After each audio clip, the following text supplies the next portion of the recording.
She took her life one cold, cold night. The snow fell thick and fast. In written lines by her bedside was a story of her past. My prince took flight, the long years passed, and called a sound to rise for you. Time could not heal the lady's heart, lovely lady of the years. Like a wind chill right across these hills, not a steed of silvery gray. Sometimes she strode the evergreen, sometimes she looked my way. Oh, I saw dark and distant when I meet your smile today. Oh, lady, lovely lady of the year. Oh, lady, lovely lady of the year.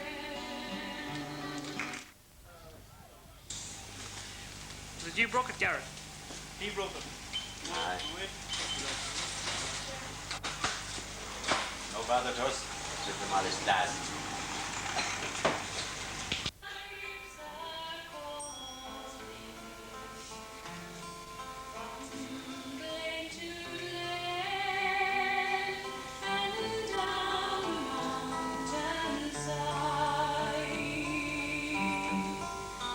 Summer's gone and all the leaves are falling. Daisy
Now, this is the Acron factory here in Belturbet, a successful industry under the management of Donald Doyle, and it produces many aluminium products, among them fans for agricultural use, and lately and exquisitely a new product, lamp standards, which are being produced for the Dublin market, among other places. And here before us we see coming up now this lovely lamp standard, one of 20 destined for O'Connell Street in Dublin.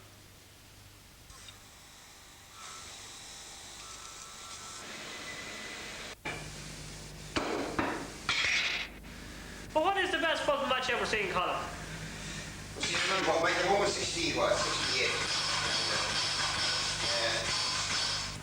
That's right. You used to own a pub in Barrackhill. Do you ever miss the publican business? Or ever go back to it? I didn't miss it too much, no. Don't miss it too much, no. It's the butchering to old mates said that, you know, that in Canada was a year or two. Yeah. And I'm happy, you know, very happy to know. Of course, I'd rather have the barman more than anything. Probably you were good enough to it, I enjoyed it good enough too. I enjoyed it, but good times. I was lucky doing a good business when I was at it, you know. It was a very good business when I was there. You have to know it, but trouble was good to me. Tommy White was on that team. Tommy Self and Tommy White. Ian Seamus Minogue was midfield in them years. And Joe McDonald. Full-back, the goals was Paddy Downey that time. Paddy Downey was there most of my time, the postman in the tub. And Joe McDonald, the full-back. Benny Riley is in England now, went to England now. And it was Val Klein, he was a shop wine place at the time. And there was Eamon Riley. Eamon was in the party. It was Conall Pitch, Hugh Connie, Conall Pitch, Jim McElgunn, Jim Stanislaw Grady was centre half-back that year. Myself and Minogue with midfield. Eamon Riley and it was Rachel McCann. It was McCann, so Mel McCann was playing that time wing to quarter. The goal. Ball is pulled down. Ronan Minogue gets a boot to it, and the ball has gone into the net. A goal for Belturbet, and Ronan Minogue, it would appear to me from here, that got his boot to it and crashed it into the back of the net. And the score now, 1 goal for Belturbet.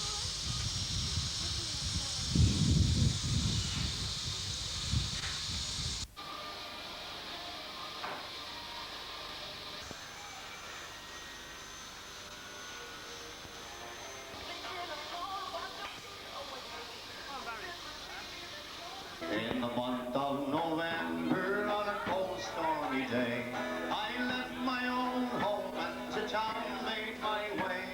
I met with a young man on the road I did go, and he told me the news of the death of John Joe. John Joe Riley has left us behind.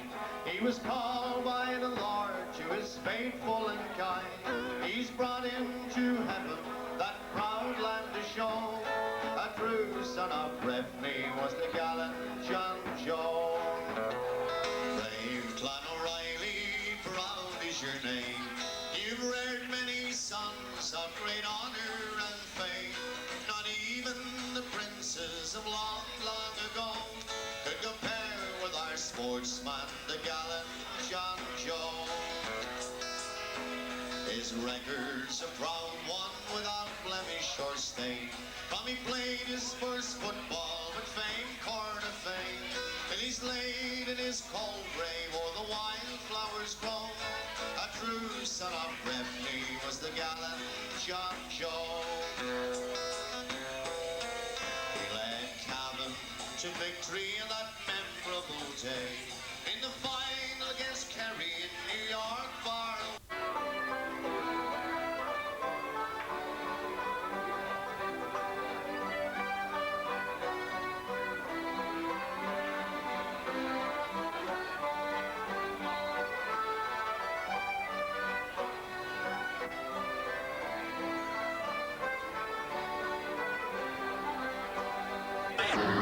Of the history of Belturbet.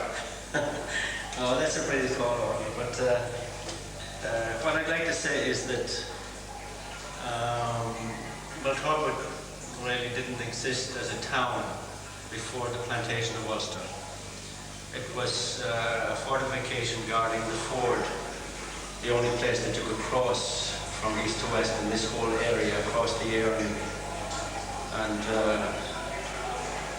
it was given to a man called Butler, 2,000 acres in 1609-10, and he acquired a whole lot of land, and he ended up owning everything between Butlersbridge and Newton Butler. And there was a garrison of cavalry on one side of the river and infantry on the other side. So it's a garrison town. Belturbet was originally a garrison town. And it was a great town. It was the second largest town in Cavan. It had a distillery which produced 100,000 gallons of whiskey a year, and had butter market, horse fair, and it was a thriving town. But the border killed Belturbet. The border killed Belturbet because the whole hinterland was cut off, and the kibosh came with the blowing up of Auckland Bridge. 1972. 1972, and Belturbet is really a ghost town ever since. And please God, in 1992, the border will disappear willy-nilly. And I have great hopes for the future of Belturbet because I have wandered the world and there's no place like Belturbet, even though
We got the name of it now. How many years would that be now? Somebody worked at 17 years. 17 years. Think it's long. And the fish is here all the time. Yes, still not got the big one.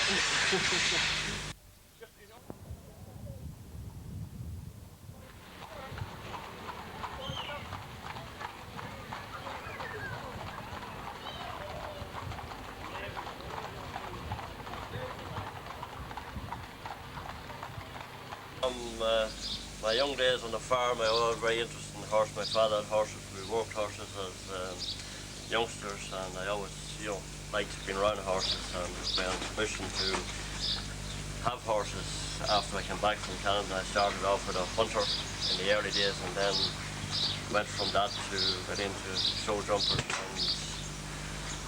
from up and up all the time. So basically, hunting is what started me off. Great, which is going very well. Well, have you high hopes there for Aisling as a... Oh yes, Aisling is one of my main... The horsewoman of the future, yes. And very, very interesting, very good with horses. And when I'm away, she looks after them. And, Now, when you returned from Canada, you set up business here. What was the big difference you found between Canadian life and Irish life after a good few years in Canada? Well, basically, it was getting used back really to the Irish way. When you get out there, life is so fast and everything is based on time, and this is what I find when I come back here, you know, that people here are much more easygoing. Enjoy, if you want to put it, maybe life much better than they do in Canada. Everything is mad rush, and everything is about a pound and dollar, the mighty dollar, which, you know, you can't do without, but I think there's a little bit more to life than just money, you know, and this is what I found. I know when I did come back, I found it kind of at times irritating, trying to keep things on what I was used to out there.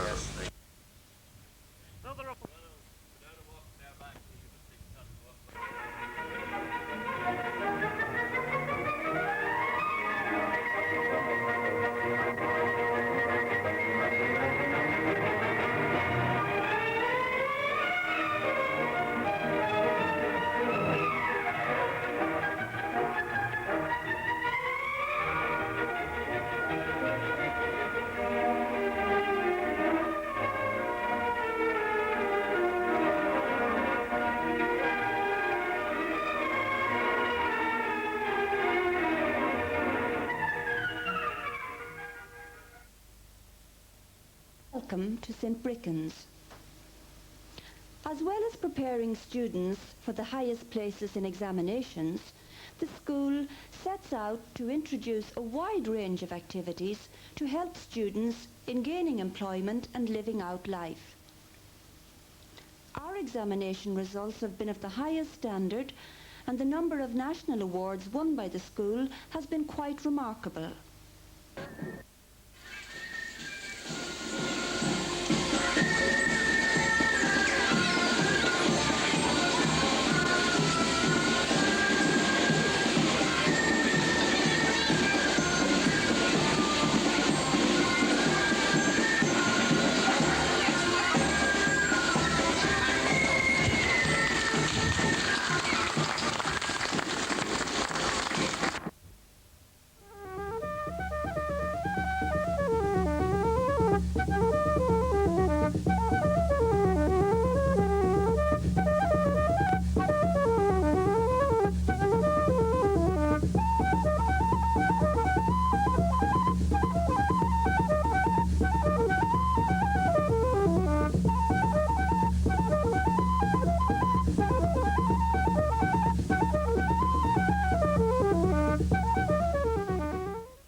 Mrs. Patrick, you're chairman of the Rory Moors, and you have been a player for many years with the Rory Moors in the past, and you had a distinguished footballing career, if I remember. I think you actually ended up on the county team at one point.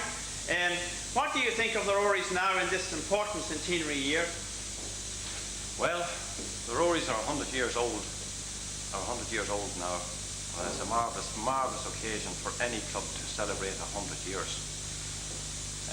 I would feel that we have a more determined and a more committed team now than we have ever had in my memory. I can cast my mind back to last Sunday when we went to play our old bogey team, and the fellas went out there committed, and they're committed to do the job. And I feel they were fit, had the training done, and they were mentally and physically ready for the day, and they brought home a great result to us. Last year we had our under-16s won the league and championship, and our junior team won promotion to Division 2 and won the Division League Championship, the Division 3 League Championship. And that was the first county championship we've had since in senior grade since 1937. We had a minor championship winning team in 1947. And I feel that we have a great future, particularly with the underage. Those fellas will come through. I have no doubt they have the ability and will be coming through. Come through the will. And with our new facility up there, people who bought the field, built the clubhouse, and made the facility available for the future. It's right. It's only 2 minutes walk from the centre of town. I think it's a great facility for the youth of today, and a place where the whole community, and I mean the whole community, can congregate and go there and identify with the football club. And I think that people do identify with the football club. If you had one wish for the future of the Rorys, what would that wish be? To win the senior championship. The fullback, Sean Fee, about 30 metres out from their own goal. little more than 13. Lowest one, centre half back, Hugh McCorrick doesn't quite hold to it. And Belturbet moving forward again now on the Jack McGuigan with it, and Jack takes it, a goal, it's a goal! Jack McGuigan taking the defence there completely all to himself and crashing the ball into the back of the net. And I needn't tell you there's plenty of excitement down here to our left, because there are a number of supporters from that Belturbet area, and they rose as Jack McGuigan blasted that one into the back of the net. And the score now, 1 goal and 7 points for Belturbet, and Shannon Gales have 4 points. Seamus, you are a successful man of business too. You've opened your own industry here in Belturbet, and we're all very pleased to see new industries opening in the town. But what do you think is the main problem and difficulty facing economic life in Belturbet? Well, Belturbet has been economically deteriorating, say, for a long number of years, and I feel that as a society we didn't grapple in time with the situation that it was facing.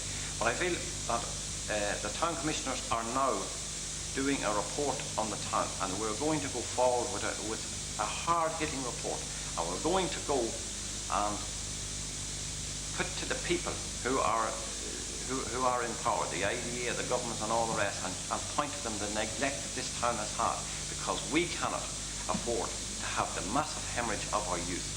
The loss of our youth is the greatest problem this town has, and it is sad to see the old and the young.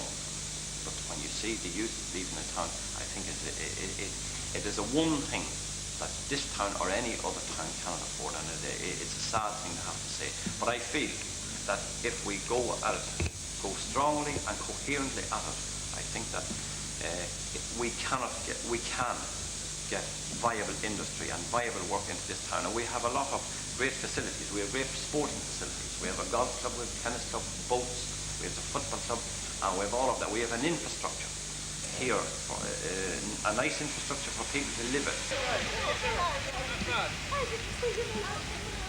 That you're also a great footballer in your time, you know, with great connections with the Rorys and Butlersbridge and all that.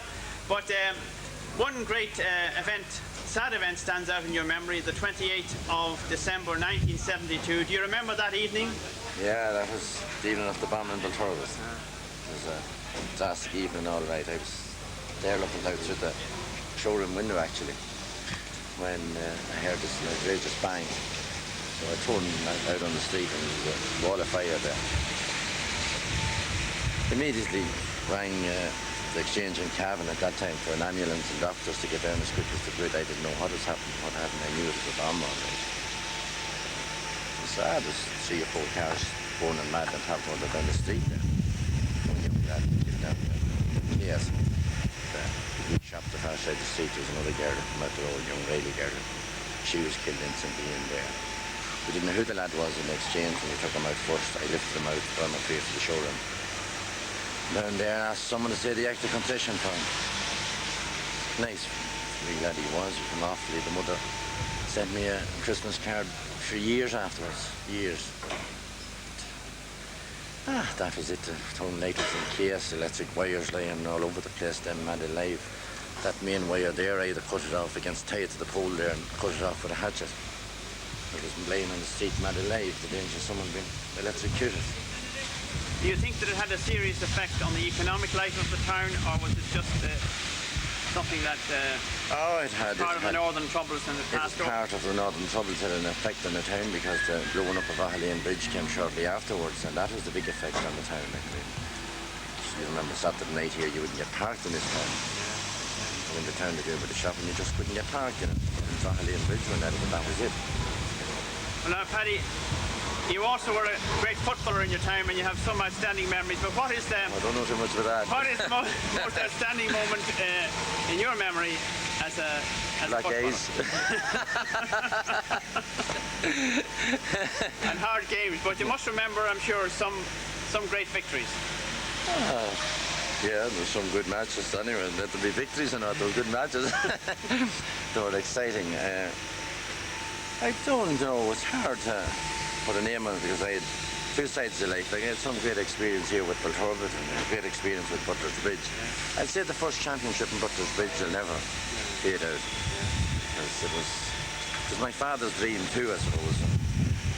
We were lucky enough to pull it off, and I wasn't playing on it. Michael was playing on it.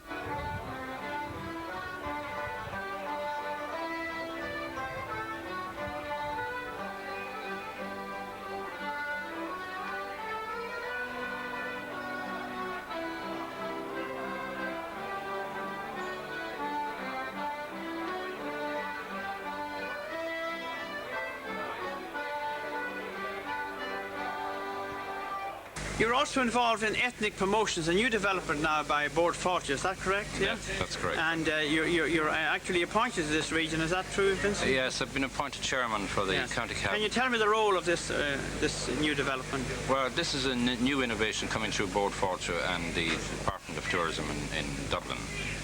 Its function will be, over the next 3 years, will be to promote ethnic promotions, which will be to invite people abroad, all Cavan people, to come home to Cavan at a specific time during the year. Now, in 1989, we hope to make July the month which people will come. And in that, we will then ask everybody in the area if they have people living or working abroad. And Board Fortune, in turn, will then prepare leaflets for distribution to those people to invite them to come home to the area for a month. And every town and village in County Cavan will be asked to put on something. Now, we here in Belturbet will not be promoting and doing any more work than we have been, because we have the Festival of the Year and we don't have to move the dates because it falls within the ambit of what we're doing. This money, in fact, is being promoted through the EEC funding, ERDF, and I think it's a tremendous facility that we're now getting the promotion. And in that, we're going to set up a coordinator of events throughout the county over the next 3 years. And this person will have full secretarial backup. He will be working through the various organisations and committees in Cavan, and particularly also through the Belturbet region and the Erne and across the border for the River Erne facilities.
Distinguished visitors, ladies and gentlemen,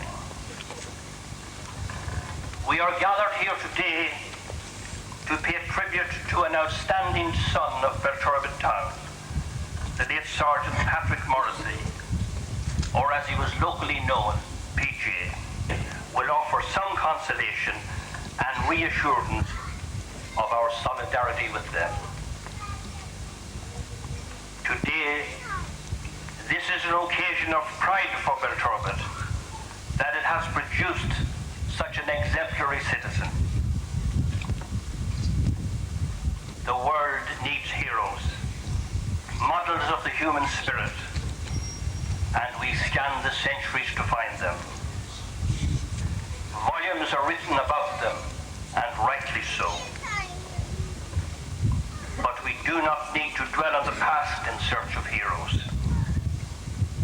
Sometimes they are in our midst, in our country, in our own town, even in our own families. And all too sadly, only tragedy points them out. Ag Onoru, Sergeant Iwarsi.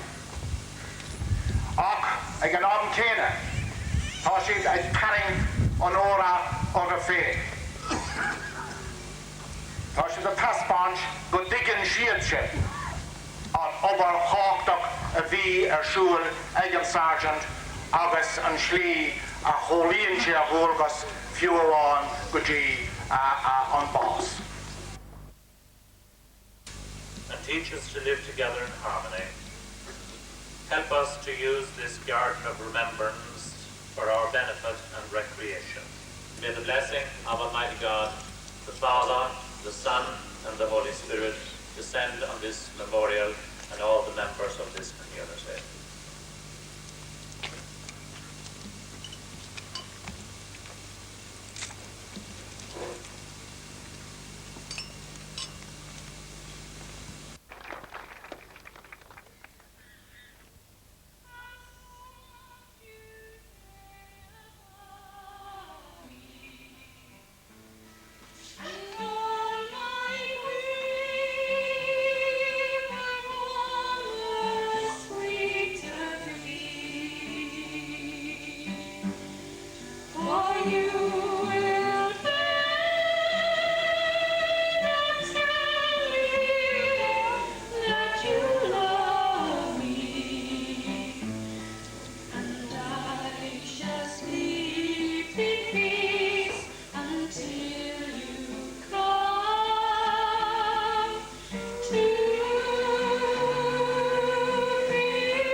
This here, we had the creamery, we had bottom salmon, we had 2 blacksmiths schools, and we had a carpenter.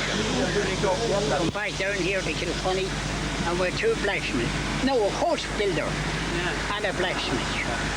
Took your breakfast with Thursday morning, I'm going across the bridge there, Margaret Hall at the Nathan House. Yes. And she was frying beef. The smell of it would make you wait. And then you went up to John. The game that you most remember? Well, I could tell you, I'm not too good at remembering the... Do you remember the 37? I know you didn't play in the 37 final, but do you remember the 37 final when... Oh, it was a dangerous game, that. Yeah. Do you remember any of the players? Percy Seagrove played, didn't he? Percy Seagrove, the poor fellow was buried the other day, Matty Simpson. Yes, minded the goals. That's right. Yeah. Jimmy Seary, dead and gone too. Miley Fox, dead and gone. Oh, for Christ's sake. And Eamon MacDonald. Eamon MacDonald, yes.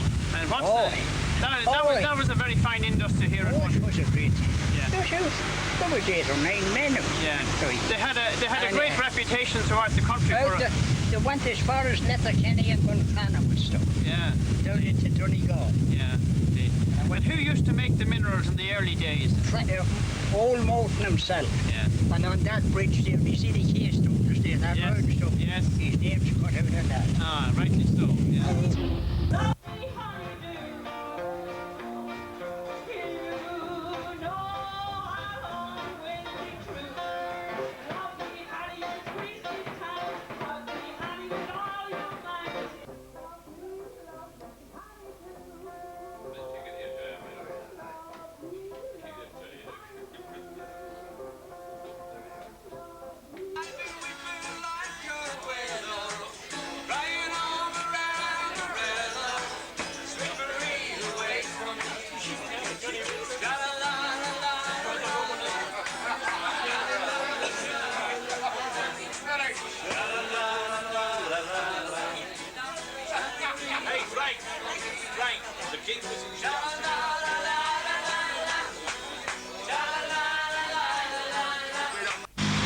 Crayfish, you know them?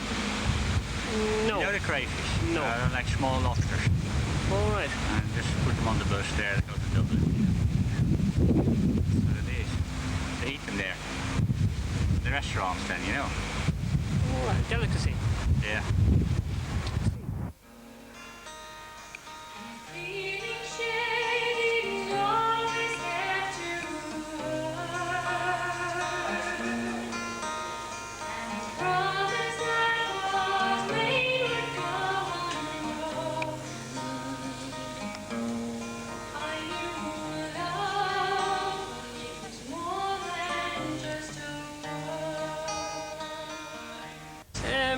You're not a native of Belturbet, but you come and you spend most of your... I spend about 5 months a year here. 5 months a year. How do you like Belturbet?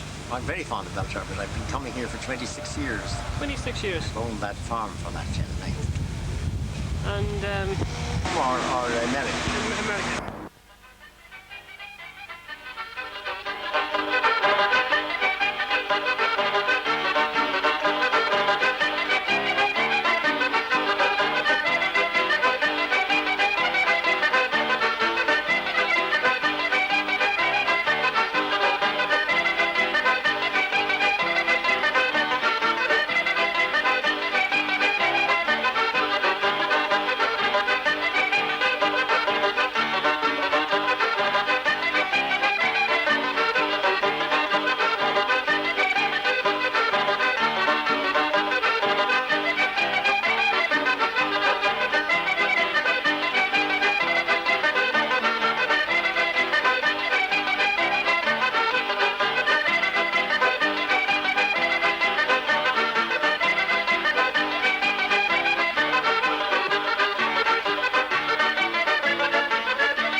the groom's house.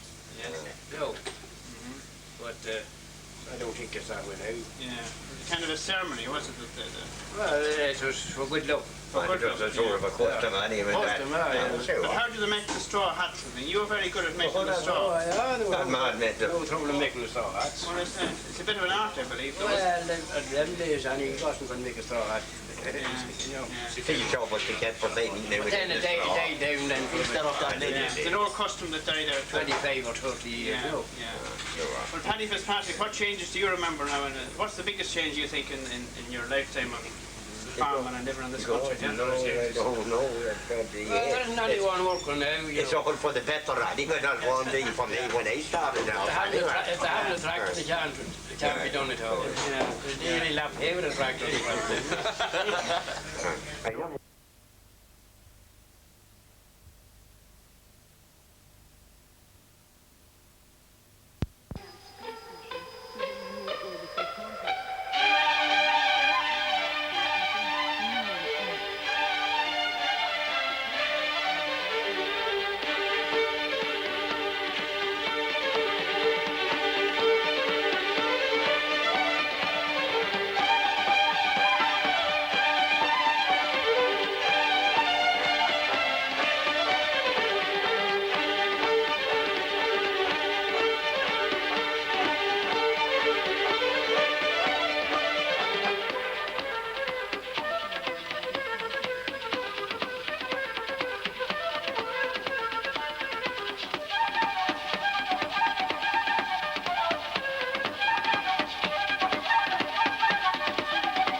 officially open.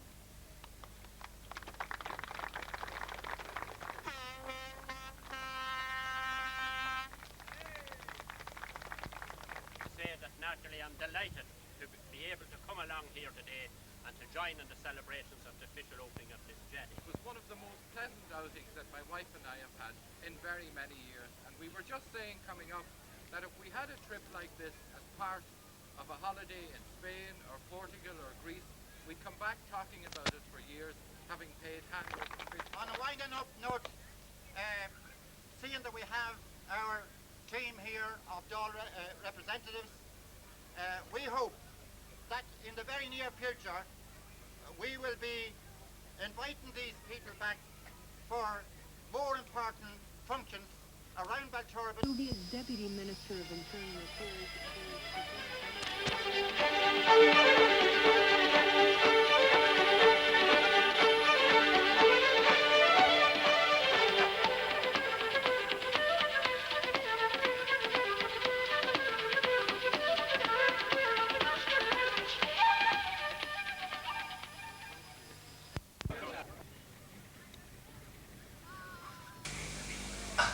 Dawn was breaking on a cloudy sky. Sun just born and more to die. Far away on a distant hill, a fox's bark was quickly still, as the old hound dog on a nearby farm answered back with loud alarm. A pheasant rose with fluttering screech from under the holly and near the beach.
Smith, you've been away a long time from Belturbet and we're glad to see you back again.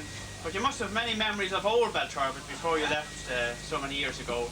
Can you recall anything of interest? Well, I remember jumping out the window across the street there, breaking the leg in a couple of places. That's about it. Yeah, very good. You never remember coming out to Midtown, George, you know? No. Yeah, even walking out. Yeah, you walked out to Midtown in those days, right? Very good. We'll now turn to Alan Henderson. Now, Alan, you're home again. We're delighted to see you.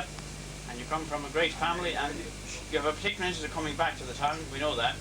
And what particularly, you know, brings you back, shall we say? I just love to come back and renew old acquaintances. It's a little bit sad to see some of them are gone, but there's still enough people here. I just love coming home. I love it.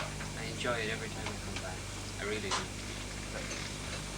Now, Frank, you're in the medical world, distinguished man of medicine, and you're now working, I understand, in Baghdad. Is that right? That's right. Yeah. But sure, I've been all over the Middle East, Brendan. You know, and it's as mad a place as you'd ever want to live. But I come back here because it's madder again. Yeah, but I'm sure you must find a great contrast in lifestyles between the two places.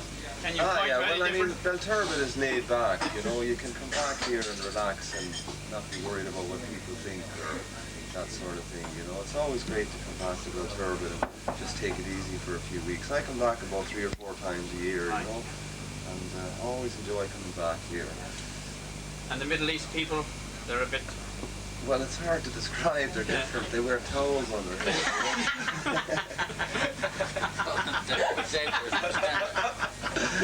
I mean, it's an awful shock to the system, like, to be walking down the main street in Baghdad one week, like, talking to these Turkish guys who come back then they're talking to some of the heads around Belturbet.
You've done a wonderful job, but it's been a great show.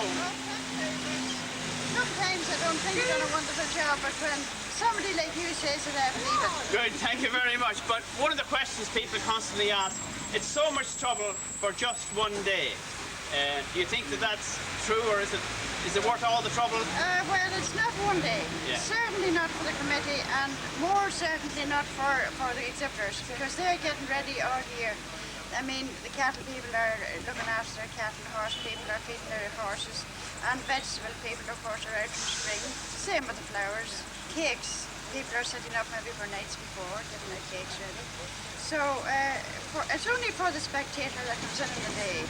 That's the only person that is a one-day event for. So it's the grand finale, if you like, yes, for a year's work. For a year's work. That's exactly. great, yes. So it's a kind of a climax to a season of great industry yes. by people in the area. And I think it should help education-wise because it keeps traditions going. Have you seen any changes in the Show Society's programme over the years now? Yes, we have did a lot of new things. Yeah. You know, we have a Bonnie Baby, we have a dog show, we have farm tasks now, the tractor balance, and... But the horse entry and the horse jumping seems to have developed over the years. Yes, it's very good. You know, there's a lot more horses in the country than there used to be. And people have all got 2 cars now, so they must have a horse now. That's the next thing. Great.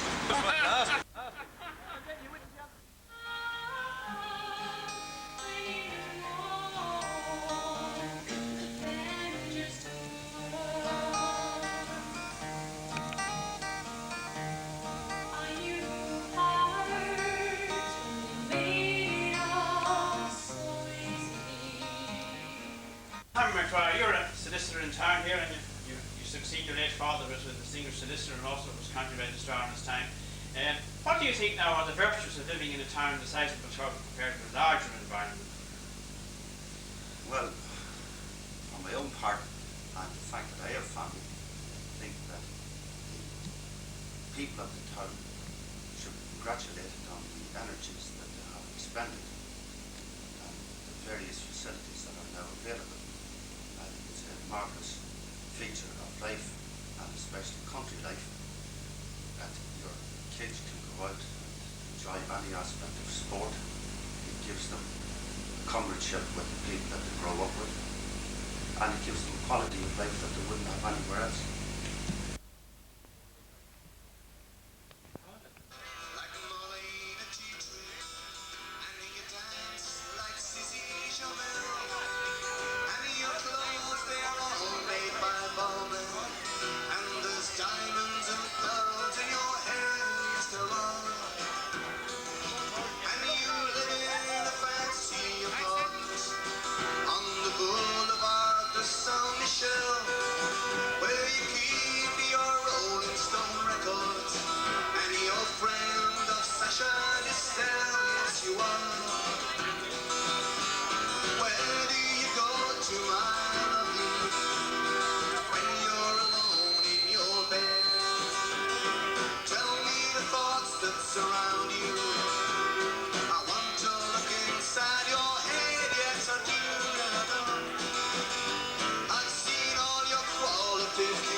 You got from the Sorbonne, and the painting you stole from the castle. Its loveliness goes on and on, yes it does. Your name it is heard in high places. You know the Aga Khan, he sent you a racehorse for Christmas, and you keep it just for fun, for a laugh.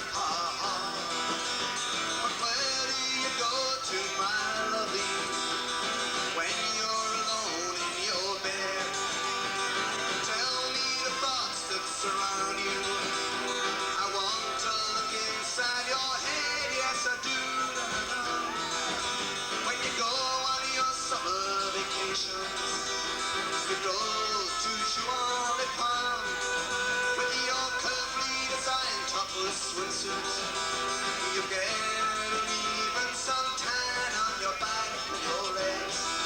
When the snow falls, you're found in St. Moritz with the ears of the jet set, where you sip on a pony on brandy, and you never get your lips wet. No, you don't. But where do you go to, my lovely?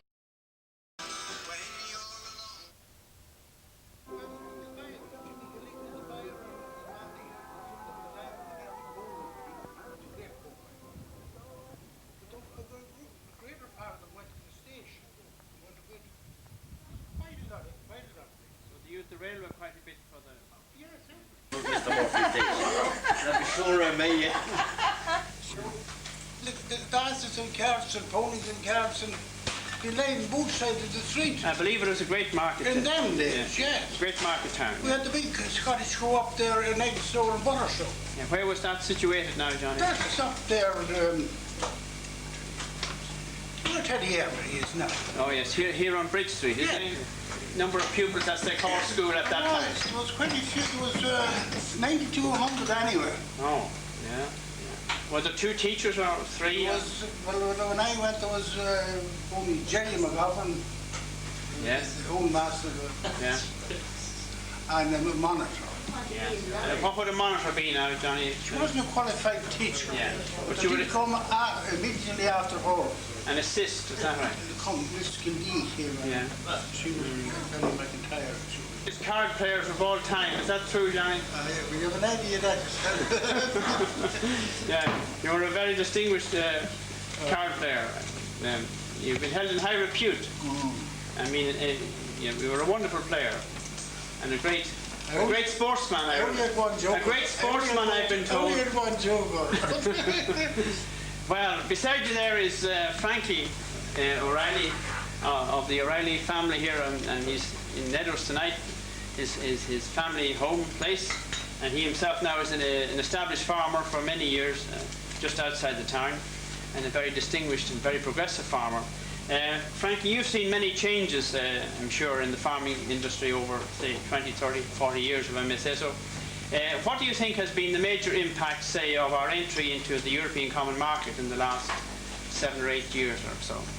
Well, certainly it has improved the living standards of the people, the farming community in this country.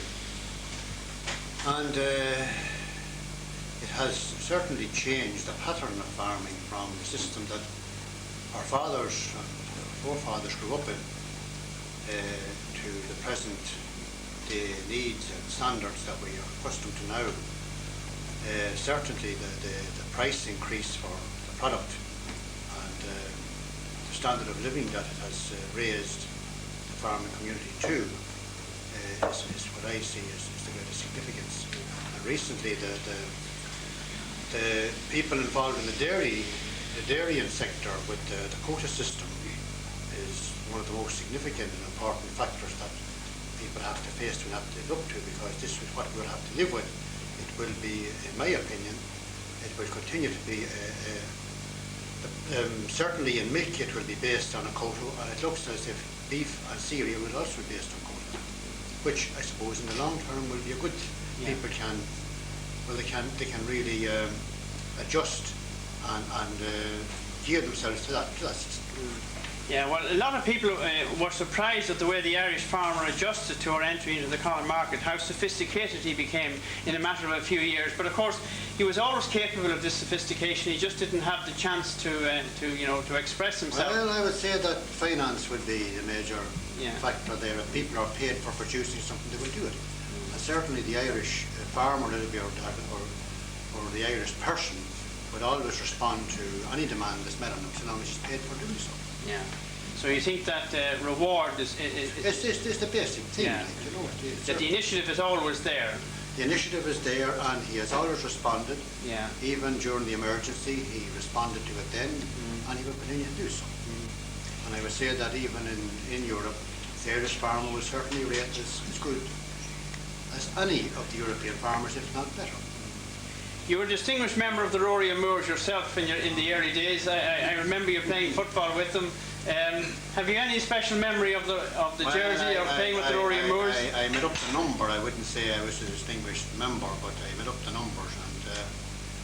And I remember being secretary of the club, and that's a long time back too. And I suppose when one would look back, they were unlucky during some years back in the 50s when they really had good players, like, you know, that they didn't really bring it off then. Yeah. I'd say it was, well, bad luck if you want to put it that way, or they just... Did you come over? They had the privilege for playing for many years on your property out there in the that's right. Frankie's Field is known affectionately yes, as. Yeah, that was a great field. It was the field of more than just the football. Well, there were county games played at, and there was an Ulster final played on it, and very many county games played on it. That's right.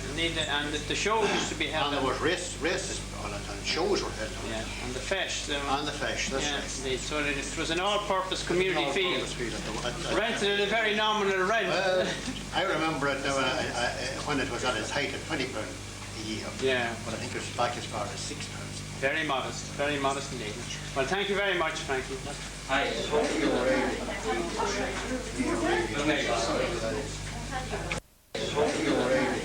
Cormac McGolrick now lods it in around the 20-metre line. Back here is Donald Riley for Belturbet. Out to the far side where Rocky Hand delivers up along the far side of the field now. And Belturbet moving forward. Martin McCannell with it now. 25 yards out. He swings the ball, and that is precisely what he does. Gavin Walsh breaking it down there for a moment, a centre field man. Noel Brady. Noel taps it across into centre now. Dermot Smith with a high one right into the goal mouth. A dangerous ball, and it's gone out to the right, and it has gone wide. And plenty of excitement there for a moment or two, but the score remains now 6 points to 4 in favour of Belturbet, and about 2.5 minutes gone.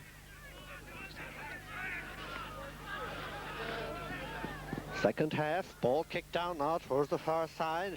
The game, well, livening up a little more.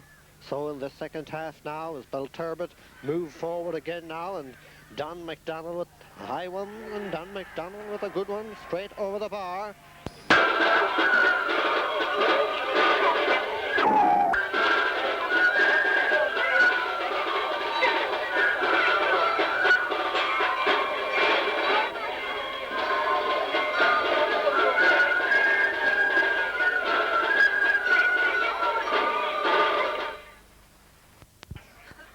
Gorby, you're a great Scor lady. You've been associated with Scor since the beginning, and you're really the backbone of the Scor committee, and everybody knows that. But can you tell us something about how Scor started?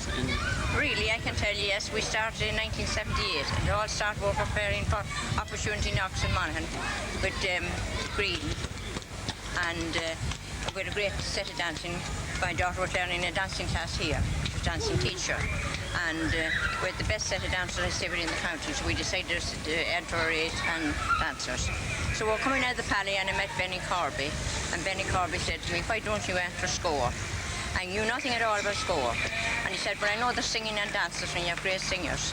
And I said, "Will you find out?" I will. He says tomorrow if Joe Haggerty was then secretary of the Scor committee in Cap. So he came back the next day and he gave me all particulars, and he said, "You better go up to St. Patrick's College. The last of the rounds is on Friday night, and you'll find out." So we went up and we saw it was 8 items in it. So we came home and we prepared our 8 items within 1 week.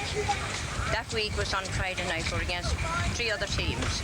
So we got the new team award. We got 4 items into the county final. We got 3 items into the Ulster semi-final and 2 to the Ulster final. So that was a great start. That was a great start. But over the years now, you've been winning many trophies, yes, and many different items over the years. But could you point to a few that you were particularly pleased about? I was pleased with the dancers all the way through, and our group singers, very much, yes. And then of course Jean winning the All-Ireland. Yeah, Jean Galligan. That was a great achievement. Oh, great achievement altogether. Yes. We decided when Jean entered it was there, but it just took her a couple of years to get on, and so she did. She kept trying and trying and got it. And congratulations to her. Like, I mean, great. And the dancers are great all the way, I must say that now. And I must say the group singers, every week they practice and practice. And congratulations to Sister Rita. After all her effort, she did it, and I was very delighted about that too. But you put a lot of work into it yourself. You don't seem to lose any enthusiasm. No, I love it. I love the children, and I love working, and I love stage performance, especially drama or that sort of thing, all my life.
successful young county councillor, and as well as that you're a town commissioner and secretary of the Festival of the Year, among many other things. But I will ask you just about your role as a county councillor. How do you see the role of the county councillor in modern times? Thank you, Brendan. Well, we have many roles that we're expected to perform, and one of which is to seek the various aids and improvements that are wanted in this town, like the new water scheme. More jobs are needed, and also to promote this town and area as a tourism venue. And as a councillor, you're a link between the people, the citizens, and the various local and government organisations. And hopefully we can bridge a gap between them on various occasions. See the festival now in its current role? Is it developing? Is it expanding? Yeah, the festival is expanding, Brendan, thanks to everybody who has taken part over the last 12 years. And the new events and different organisations who come involved, it seems to get better every year. I think it's the only event we have in this town that brings every organisation into the one 9-day period, where we can provide something of entertainment for all of them.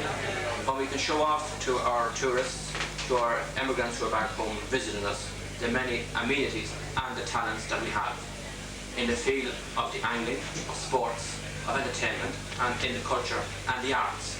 And I think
Jack Dempsey.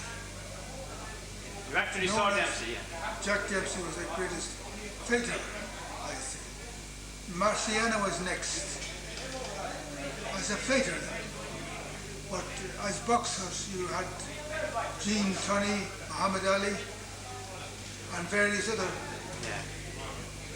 What do you think of our own Barry McGuigan, who trained here in your own gym outside here? You have actually built your own gym, isn't that right? That's quite right. Yeah, and Barry McGuigan trained here for one of his important fights in your gym. How do you rate him as a boxer? Oh, great. Yeah. He's a classic boxer. Has got great speed and knowledge of the game. And I think he'll hold the title for quite a while. Yeah.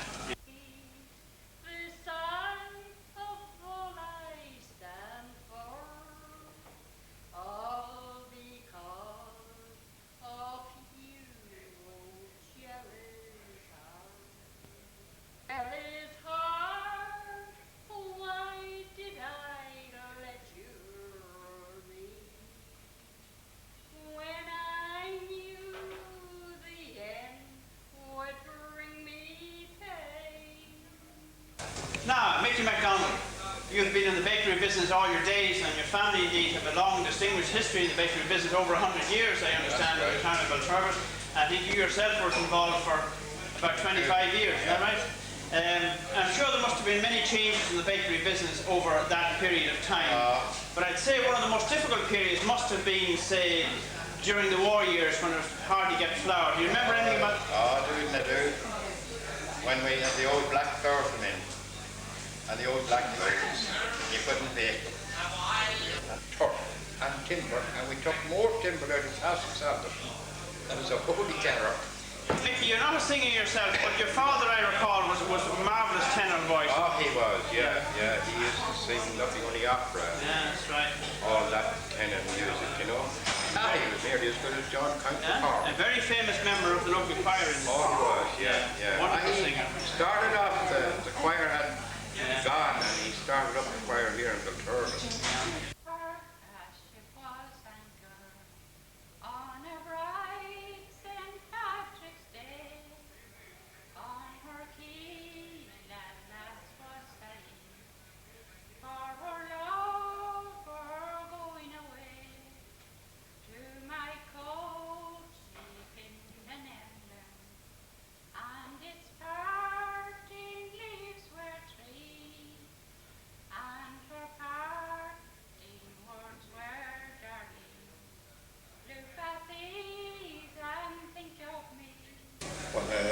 Massive bomb here exploded here in the town here on the Diamond. I was just going down the town here just when the bomb actually exploded just in front of me, and of course the entire town was thrown into a state of panic. So the only thing that we could do was run back to the fire station and get out the fire engine, because there was no means of any telephone or electricity, and all was cut off at the time. It was a wet weekend in 1976, and a fire broke out on the mountain on the Wednesday before Whit, and we were called up to the mountain, and actually we didn't get leaving the mountain until Sunday, so the following Sunday. We were accompanied by Cavan, Monaghan, Mogan, Ballycondle and Drumshambo firing.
think that my main concern would be that the people of Belturbet see what they have, that they begin to realise how fortunate they are in living here, that they begin to realise the wonderful services we have for our young people, how fortunate our young people are in growing up in an atmosphere like this that's free from violence, free from trouble.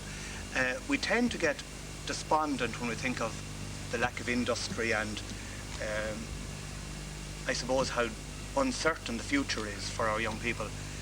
But if we could, as a community, begin to look anew at it, if we could begin to look objectively at it and to realise what we have, and if we could begin to muster our resources in the way that we have seen it happening during this festival, if we could begin to muscle together and to support each other, and if we could work with a united front, drawing on the various resources that are available to us, the public bodies, the county manager, our local representatives, if we could show them that we ourselves have the interest and the ability and the determination, I think then that we could challenge them to back up what we are making available and to match our efforts here in Belturbet.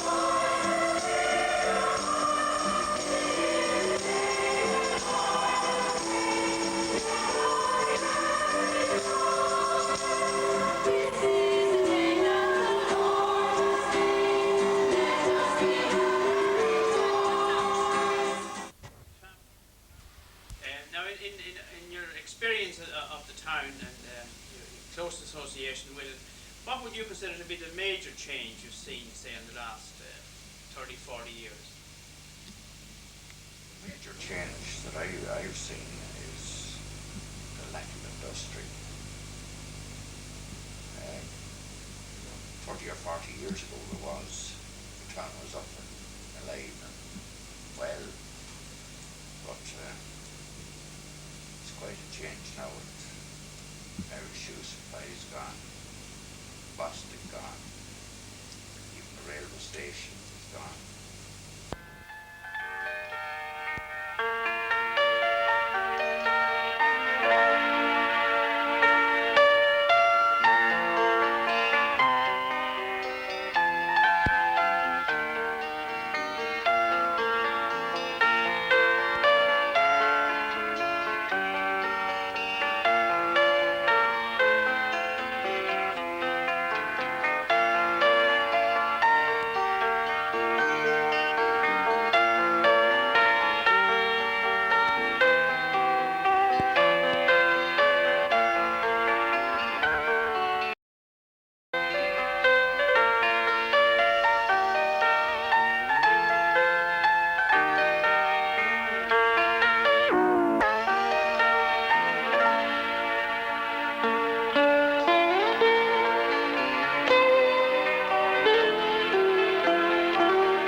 Surprisingly, some of the older people are still around, and contemporaries of my parents are still about. But I have some old friends that, in fact, recently one of them died, a colleague of my father's, Mr. Colton, who was in the Garda Síochána, and I used to go up and see him and have an odd little chat with him and enjoyed seeing him. Unfortunately, I saw him in hospital just before he died, and I was so sorry. He lived to a great old age. When you left time in Cavan, and I think you then went on to Monaghan. And I think you were in business before you joined the ministry, is that right? That's right. Yes. It could be termed a late vocation. A late vocation, very good. And, yes. You then, you spent some time in various dioceses after that. I started off, having done my training in Dublin, I went to Derry Cathedral as vicar choral, and then I was Dean's vicar. Came back from that then to Kilmore Diocese, over to Swanlinbar, right across the far end of the county up to Virginia. And I was there for 11 and a half years. Heard that Belturbet was vacant I knew it was vacant for 2 years, and I decided I would come for a little while at least, back to Belturbet. Belturbet, say in the 50s, and Belturbet today. Yes. Have you any? The town was somewhat busier. There's no mistake about that from a business point of view. The people haven't changed. There's still a tremendous spirit and good cooperative spirit among the different denominations in Belturbet.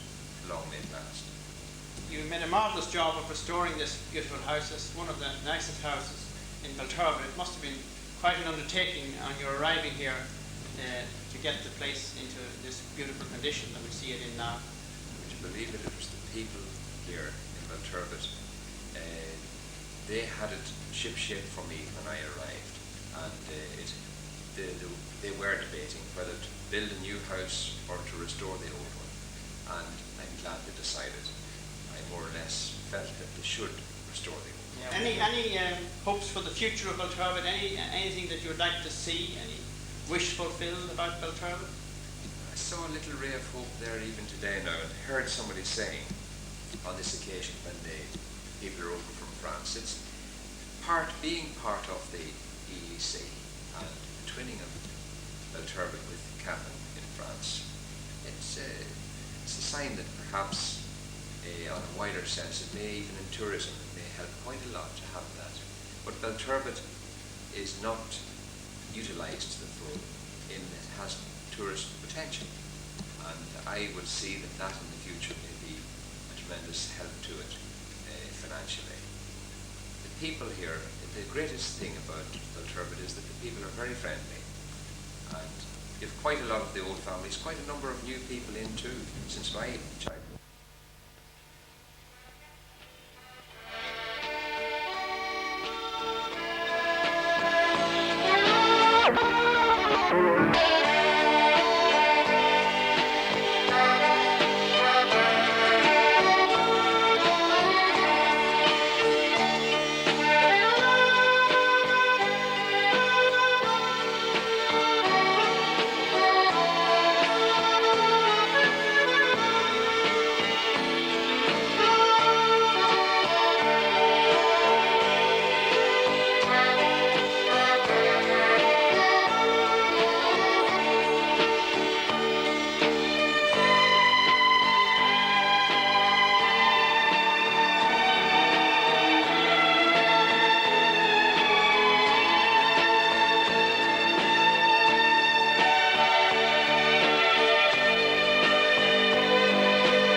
Absolutely.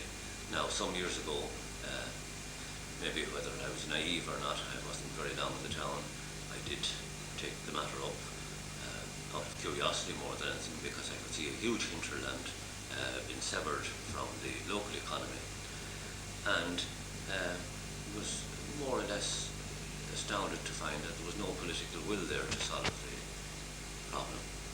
And I have no brief for either party. My brief is for Belturbet, and I'm at a loss to understand the attitude of the politicians.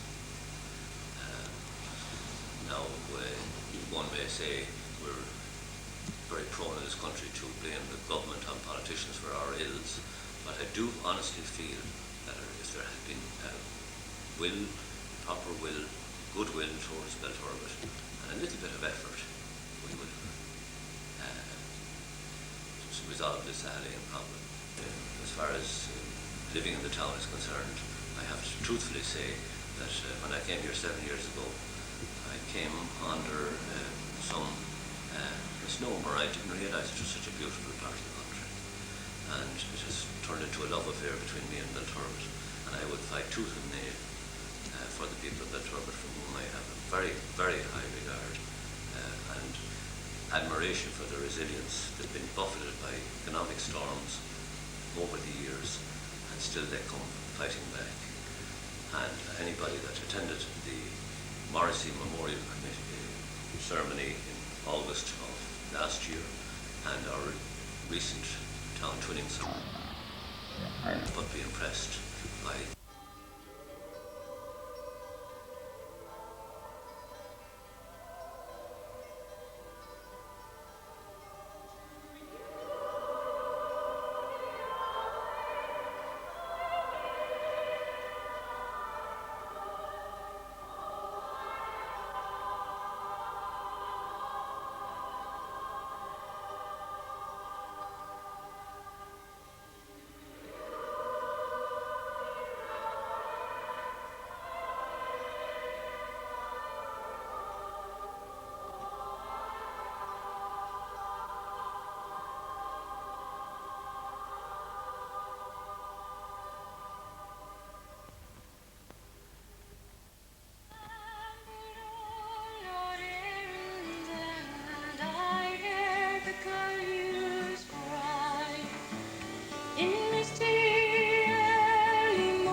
round the